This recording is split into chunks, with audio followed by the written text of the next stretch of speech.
dabkan oo sababay khasaare nafeed iyo mid hanti ayaa maanta ka kacay guri ku yaala xaafadda Damaley oo ka mid ah xaafadaha dagmada Afgooye ee gobolka Shabeellaha Hoose. Saddex caruur ah oo walaalo ah ayaa ku naf waayay waxaana sidoo kale goobta ku basbeelay guriga dabka uu qabsaday xilli waalidiinta dhalay caruurta geeriyootay ay ku jireen baadigoobka quudkooda.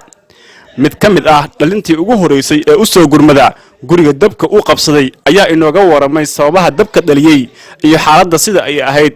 waa cabdirasaaq nuur oo loo yaqaan xarakow oo ku dhashay degmada Afgooye. alxamdulillah masiibadana ilaahay maanta keenay. alxamdulillah rabbil aalamiin masiibadii intaana nagu akaysay guriyaasha kale intay gaar lahaayeen waa inta kale waa badbaadin. alxamdulillah ilaahay baa badbaadiyay.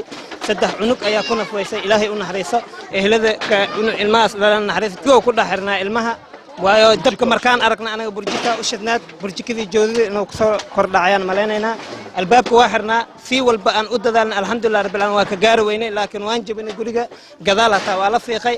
alxamdulillah laakiin ilaahay subhanahu wa ta'ala aqadray inay meesha ku baxaan saddexdaas weey. koronto ma ahaan waa dab caadi oo meesha ka kacay cayaalka joodada dhinaca yaalay si hadda aan aragnay joodilkaas inuu ku kordhacay saasaan filaynaa insha Allah laakiin ku jirin koronto ma fulin solar halko yar fuulay waxna ma dhibaatayna solarkaasaan ognaa.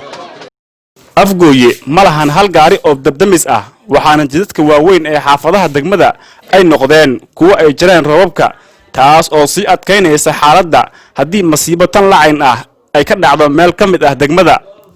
Cabdiwali Ali online TV caalamiga ah ee Universal gobolka Shabeellaha Hoose.